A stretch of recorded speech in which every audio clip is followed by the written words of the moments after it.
तो बच्चों, आज स्वर्णा सुगंध हम आए हैं अपने ज्ञान शिक्षा केंद्र में आप लोगों को कुछ सिखाने। कुछ क्या, हिंदी सीखते हैं, हंसते खेलते जो सीखना है वो हिंदी। तो प्रेम की हाला चैनल में ज्ञान शिक्षा केंद्र हमारी संस्था है, वहाँ से हम सीखते हैं, सिखाते हैं। तो हम आपको आज सिखाएंगे, पहले भी सिखा चुके हैं, आपको बता चुके हैं कि व्याकरण किसे कहते हैं। व्याकरण जिसे शुद्ध शुद्ध बोलना लिखना पढ़ना आता है, व्याकरण एक छोटा सा भाषा, जिससे वो माध्यम है जिससे हम अपनी बात दूसरे को कहते हैं, दूसरे की बात समझते हैं। छोटी सी बात। आज हम पढ़ेंगे, आज क्या पढ़ेंगे? व्याकरण हो गया, भाषा हो गया। अब पढ़ेंगे वर्ण। मतलब इसको सिंपल शब्दों में समझिए तो व्याकरण पहले क्यों पढ़ा जाता है, फिर उसमें भाषा सबसे पहली बात है, उसके बाद आ गया अक्षर। अक्षर से ही ना शब्द बनेगा, शब्द से वाक्य बनेगा। तो अक्षर यानी कि वर्ण। तो वर्ण बताइए बच्चों, किसको कहते हैं? हम बताते हैं।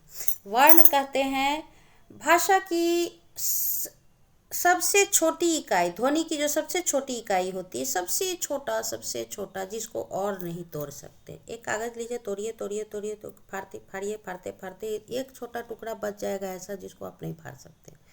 तो उसी तरह से जो सबसे छोटी इकाई होती है उसको हम क्या कहेंगे? वर्ण कहेंगे।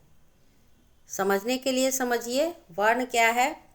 क, ख, ग, घ, अंग, अ, आ, ई, उ, ए, ऐ, ओ, औ, अंग, आ। समझ रहे हैं ना? तो क, ख, ग, घ, अंग, क से ज्ञ तक को और अ से अह तक को क्या कहेंगे? वर्ण कहेंगे। अब एक बात और समझिए, इस वर्ण में दो होते हैं, वर्ण दो होते हैं। कैसे? एक स्वर वर्ण है और एक व्यंजन वर्ण है। स्वर और व्यंजन, समझ रहे हैं? समझ रहे हैं ना आप? स्वर वर्ण किसको कहेंगे? बहुत ही आसान है। अभी पहले बताइए कि व्यंजन वर्ण आप लोग समझ गए कि नहीं? सबसे छोटा टुकड़ा जो होता है उसको हम वर्ण कहेंगे हिंदी में। अब इस वर्ण का स्वर और व्यंजन, तो व्यंजन किसको कहेंगे? बहुत ही आसान है, बहुत ही आसान है।